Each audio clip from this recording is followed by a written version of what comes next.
Heto na naman tayo sa mga patotsyada nyo NBI. Ako lagi ang puntirya nyo. Huwag nyo akong subukan. Sagot ni Vice President Sara Duterte sa isang interview. Bakit ba tila laging si Vice Presidente Sara Duterte ang napag-uusapan at siya pa ang tina-target ng mga kritiko? Isang tao na sa tingin ko, ay may malalim na pagmamahal sa bansa at sa mga tao, ngunit parang patuloy na tinutokso at inaakusahang walang katotohanan. At para sa mas latest na chismis, subscribe at mag-like na sa channel natin. Salamat sa pagtangkilik. Ano ba ang mali sa pagpapahayag ng kanyang opinyon at pagpapasya, lalo na't siya'y isang public official na may matinding responsibilidad? Simulan natin sa balitang hindi na naman pupunta si Vice Presidente sa investigasyon ng NBI. Sino ba naman ang hindi magkakaroon ng pagdududa kung siya ay patuloy na iniimbestigahan hinggil sa mga walang batayang paratang? Napakaklaro ng pahayag niya, may mga personal na bagay na kailangang asikasuhin, mga Thanksgiving activities, pati na rin ang paglilibing ng kanyang tiyuhin sa Davao. Para bang ito ba ay hindi valid na dahilan? Kung titingnan mo, masasabing siya ay isang tao din na may buhay, may pamilya, at may mga gawain na hindi dapat isakripisyo dahil lamang sa politika. Hindi ko rin maiwasang mapansin na tila may mga nag-aabang lang para maghugas ng kamay at ipasa ang lahat ng sisi kay Vice Presidente Duterte. Bakit nga ba siya lang ang binabato ng lahat ng ito?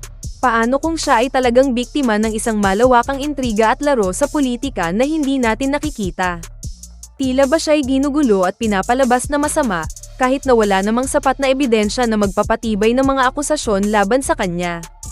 Hindi ba tama lamang natanggapin ni Duterte ang mga impeachment complaints? Anong masama roon?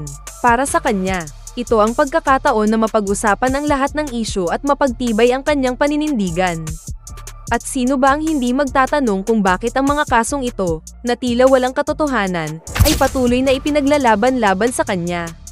Sa kabila ng lahat ng ito, ang hiling lang ni Sara Duterte ay mapagbigyan siya ng pagkakataon na sagutin ang mga paratang na ipinupukol sa kanya.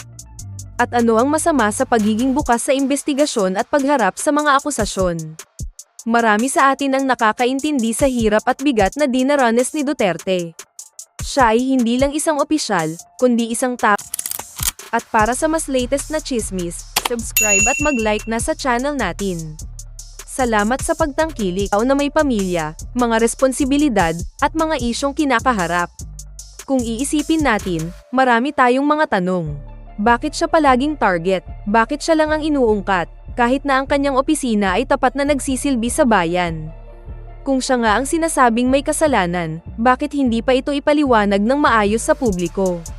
Ang totoo, ang lahat ng ito ay parang isang malupit na laro ng politika kung saan ang mga malalaking pangalan ay nagsisilbing mga pawns. Pero si Vice Presidente Duterte, sa kabila ng lahat ng mga pagsubok at kritisismo, ay nananatiling matatag at hindi natitinag. Hindi ba't siya ang dapat nabigyan ng pagkakataon upang patunayan ang kanyang sarili at ipaglaban ang kanyang karapatan?